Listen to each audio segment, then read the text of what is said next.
Samuel Pruvot, bonjour. Rédacteur en Bonjour. chef au magazine Famille chrétienne, vous avez publié fin septembre aux éditions du Cerf « Nos ancêtres les saints, petite histoire de la France missionnaire ».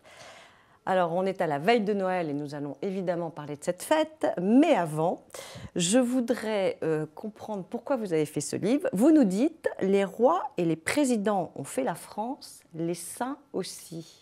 Eh oui, parce qu'en fait, dans l'histoire de France, dans les veines de l'histoire de France, coule aussi une histoire de sainteté. Tous ces saints qui, depuis Sainte Geneviève jusqu'à Sainte Thérèse de Lisieux, en passant par ceux que j'évoque dans ce livre, en fait, il y a des saints un peu partout, dans nos villages, sous chaque pavé de nos trottoirs, de chaque église, chaque rue, en fait, chaque station de métro, et j'allais dire même dans les vignobles. En fait, des saints, il y en a partout. Et je voulais voir en fait qu'est-ce que ça donnait des saints vivants, non pas des vitraux qui manquent de soleil, et donc c'est des personnages anciens, grisailleux, mais qu'est-ce que donnait... Vous nous les faites vivre. Voilà, qu'est-ce que donnaient ces personnages vivants? Vous en avez pris quelques-uns. Quel est votre préféré? Alors j'ai une petite préférence pour Sainte Clotilde. Alors si vous me demandez pourquoi, je vais vous donner un argument qui n'est pas très spirituel, ni très historique, ni théologique. Elle était fort jolie, et avait un charme tellement puissant qu'elle a réussi à convertir, bon il a fallu quelques années, convertir ce barbare de Clovis. Oui. Et il y a un saint pour le coup qui a écrit sa vie, qui s'appelle Saint Grégoire de Tours, c'est quelqu'un de très sérieux, qui a écrit l'histoire des Francs. Et il dit d'une phrase, sans développer, on comprend pourquoi, parce que ce n'était pas son job, que quand Clovis a vu en fait Clotilde, en gros je traduis, il est tombé raide dingue, raide amoureux, et que cette femme a pris une emprise au bon sens du terme sur lui.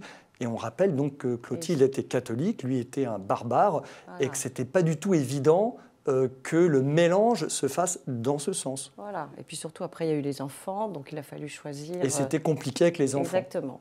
Alors nous allons parler d'un autre sujet, je ne sais pas si on peut dire Sainte Johnny, mais enfin la mort de Johnny Hallyday a donné lieu à un véritable hommage populaire en France.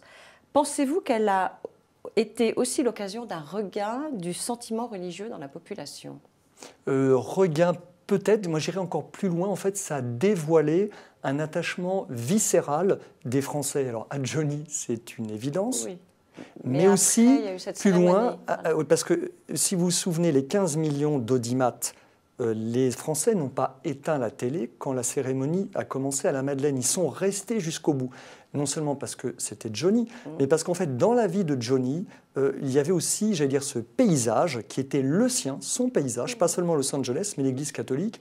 Et certains se demandaient pourquoi il avait cette grande croix, une croix ostensible, parce que sur les... Oui, on la voyait alors, j'ai interrogé plusieurs personnes. D'ailleurs, son épouse à la messe. Enfin, la cérémonie. Exactement. Et puis même sur son cercueil, enfin la croix a été plus que visible.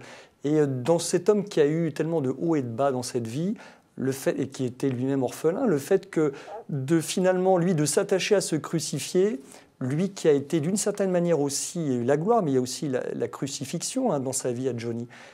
Je trouve que c'est un Dieu, Jésus-Christ, qui lui convient très bien à Johnny. Voilà, un Dieu crucifié, et pas un Dieu assis et pontifiant. Alors, des millions de chrétiens vont célébrer Noël. En quoi cette fête religieuse est importante pour eux? Alors, c'est important pour les chrétiens et pour tous les Français en général, parce que Noël, c'est une naissance. Et dans ce bouquin, même s'il n'est pas paru à Noël, il est beaucoup dans l'esprit de Noël, parce que c'est l'esprit d'une naissance. Et je vous dis franchement, moi, je ne crois pas du tout au déterminisme, en disant il y a un déclin inexorable de la France, un déclin inexorable des catholiques, de l'Église. Le christianisme, c'est toujours une histoire de naissance à Noël, parce que c'est le Verbe qui s'incarne, mais c'est le Verbe qui s'incarne dans chaque cœur. Et donc, le christianisme est une succession de réveils, en fait. Et c'est trop moche de croire que le christianisme est un éternel endormissement, comme c'était la Belle au bois dormant. C'était bien avant, au 1er siècle de l'Église. Et puis là, l'Église a vieilli, elle est toute ridée, et puis elle est tellement fatiguée qu'elle ne pourra jamais se réveiller. Ça, c'est pas conforme à l'histoire, et c'est pas conforme à l'esprit de Noël, qui est l'esprit de la jeunesse. Il faut reconnaître quand même qu'il y a de moins en moins de prêtres, enfin c'est difficile. Et puis il y a quand même beaucoup de sujets qui donnent lieu à polémique, oui. Alors il y a eu l'histoire des crèches, et puis récemment encore, la croix de Ploërmel, oui. en Bretagne. Donc, jusqu'où doit aller la laïcité? Enfin, on voit bien qu'il y a une frontière entre les deux et que c'est difficile. Je pense que c'est quand même difficile pour une minorité de gens qui a tendance à polluer en fait la vie de la majorité. Je m'explique. Parce que j'ai travaillé précisément le sujet de Ploërmel. Ceux qui ont mené toutes ces actions en justice contre cette croix au-dessus de la statue de Jean-Paul II, 2 personnes. Je ne sais plus combien il y a de personnes dans cette commune, mais ça doit être au moins 10, 15 000 personnes. 2 personnes. Alors, elles ont le droit d'être dans la libre pensée. Et après, il y a eu quand même une décision du Conseil. Oui, suite au ramdam mené par 2 personnes qui ont le droit de véhiculer une idéologie du 19e siècle laïciste.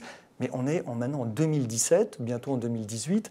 Je pense que le problème de la laïcité, c'est le problème des excités. Ceux qui veulent faire de la laïcité ce qu'elle n'est pas. Et pour faire un compliment, une fois n'est pas coutume, à Emmanuel Macron de ma part, il a sans doute compris au moins une chose, enfin paraît-il qu'il le dira au mois de janvier, la laïcité, c'est une laïcité de liberté. Il y a 2 façons de la lire. Soit il y a du côté brillant, la laïcité, c'est de donner aux croyants la liberté de vivre leur religion sereinement, et le côté combe, qui est de dire, la loi 1905, c'est fait pour enfoncer la religion dans le néant comme un marteau. Si c'est ça la loi 1905, et d'ailleurs, de toute façon, ce n'est pas ça, et elle n'est pas vivable. Et à ce moment-là, la laïcité pose problème. Alors, en ces temps de communion, est-ce que, ça rejoint un peu la laïcité quand même, peut-on espérer qu'une relation apaisée s'établisse en France avec l'islam? C'est pour ça aussi qu'on parle beaucoup de laïcité, c'est parce qu'il y a la place de l'islam qui est assez présente, et ce n'est pas toujours facile aussi en France de trouver une relation... Objectivement, c'est une question qui est très difficile parce qu'on ne s'y attendait pas. Je vais vous répondre du côté du pouvoir. Toutes ces générations, par exemple François Hollande, Nicolas Sarkozy, peut-être même Emmanuel Macron, ils ont en fait les héritiers d'Auguste Comte, c'est-à-dire un philosophe qui pensait que la religion allait se dégradant parce que c'était un peu l'homme de Néandertal, l'homme religieux, et qu'on serait libéré de ces vieilles fadaises religieuses. En fait, la religion, elle ressurgit partout, notamment sous la forme de l'islam et des fois dans des formes horrible, inacceptable, et donc on est d'abord déconcerté par le fait que l'homme reste religieux. Donc de fait, c'est pas facile. Et moi, ma conviction profonde, c'est que les catholiques ont une carte à jouer, non pas pour être les meilleurs, etc., mais ils sont eux aussi religieux, et ils sont capables de comprendre des hommes et des femmes qui ont une dimension religieuse, et qui pour autant doivent vivre dans un pays. Parce que comment voulez-vous qu'un malcroyant, qu'un incroyant puisse rentrer en dialogue profondément avec un homme religieux? C'est pas simple parce qu'on n'a pas simplement la loi en commun, mais si on a une quête religieuse en commun, il y a peut-être plus de chances d'avoir... Donc via la quête religieuse, on peut trouver des relations Exactement. Quitte à tarauder nos interlocuteurs, parce qu'il va de soi que le Dieu des chrétiens n'est pas celui des musulmans, et il va de soi que certaines sourates que vous connaissez comme moi, pour un chrétien, sont proprement parler, imbuvable et empoisonné. Alors qu'est-ce qu'il faut faire? Eh bien, il faut tarauder ces interlocuteurs qui sont... Ne pas permettre que c'est... non, mais surtout que la plupart d'entre eux sont des musulmans honnêtes, c'est-à-dire ce sont des hommes et des femmes religieuses et qui pour autant sont des citoyens français. Donc de les tarauder sur leur dimension religieuse. Et je pense que la plupart de ces gens sont honnêtes et estiment que suivre Mahomet, c'est pas d'abord se faire sauter à la gare Montparnasse. C'est une évidence. Un autre sujet, peut-on espérer que la fin de la guerre en Irak et en Syrie va améliorer la situation des chrétiens d'Orient dans cette zone du monde? Je ne voudrais pas faire de l'angélisme, je suis obligé de vous dire, je l'espère, mais pas tout de suite. Concrètement, moi je pense à ces familles par exemple, qui ont quitté Mossoul. Oui. On a fait de nombreux reportages, notamment on avait suivi le cardinal Barbarin, qui avait tenu à déposer une statue de la Sainte Vierge. Je crois que c'était cet été, enfin, il était le premier prélat à venir dans ces conditions extrêmes. La difficulté, c'est tous ces chrétiens, ces familles qui sont partis, il leur faut un minimum de garantie pour revenir. Moi, je suis père de famille, je vis en Seine-Saint-Denis, donc ce n'est pas forcément le lieu le plus simple, mais forcément, on est dans un état de droit, il y a des garanties. Là, les villes dont on parle, le pays dont vous parlez, il n'y a pas les garanties minimum pour des familles. Et c'est ça la difficulté, c'est qu'il faudra un minimum de confiance. Ce n'est pas juste une question matérielle, mais pour que les parents aient la certitude que leurs enfants puissent grandir sans être sous la menace d'une épée de Damoclès, non seulement d'une discrimination, mais d'une mort brutale. Donc ce n'est pas pour tout de suite? Ce n'est pas pour tout de suite, mais c'est déjà le préalable, parce que le fait que Daesh soit objectivement vaincu sur un plan extérieur et militaire, c'est une première étape dont il faut se réjouir. Mais malheureusement, il y a plusieurs étapes. Alors revenons à la fête de Noël. La fête de Noël est la fête des pauvres. Le pape rappelle régulièrement le devoir d'accueillir des migrants. Alors face à la montée du populisme, comment concilier la fraternité ou l'accueil que doit tout chrétien avec la responsabilité collective?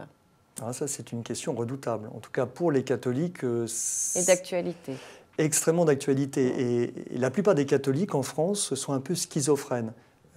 Ils ont envie d'écouter le pape et d'écouter l'évangile.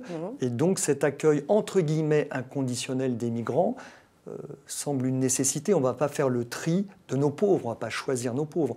En même temps, en qualité de citoyen, on voit les capacités qui sont les nôtres, et y compris les catholiques doivent dire, bon bah là, en fait, à l'impossible, nul n'est tenu. Donc je pense qu'il y a une voie étroite. C'est la suivante, et qui n'est pas un rêve, hein, alors c'est petit, mais elle existe. C'est tous ces catholiques qui, en lien avec des paroisses, avec des associations solides, ont pris en charge ces migrants, mais non pas tout seuls, mais avec des associations à échelle humaine, avec un compagnonnage de tous les jours. Non pas de dire je donne 50 € et puis advienne que pourra.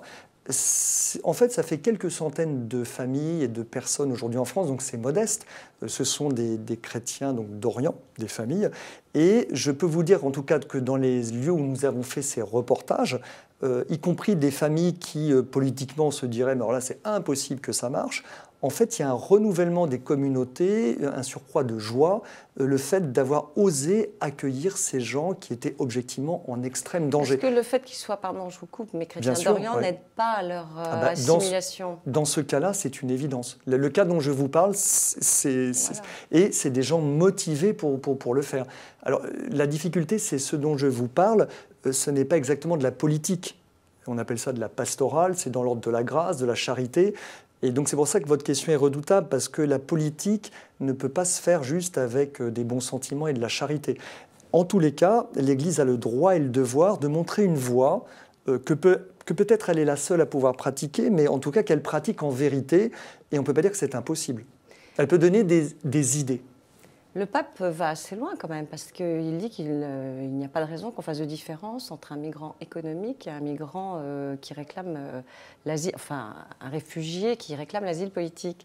Vous avez raison, mais vous avez tout à fait raison. Mais il l'a dit une fois. Il l'a dit une fois, c'est vrai. Alors c'était à l'occasion de la journée, juste pour rappeler, du migrant. Alors chaque année, les papes font tout le temps des textes souvent intéressants, et donc il n'a juste pas voulu répéter ce qu'il avait dit l'année passée. L'année passée, il avait dit il est légitime que les États régulent les flux des migrants. Ça, on s'est empressé d'oublier, hein, parce qu'on prend déjà la dernière nouvelle qui tombe.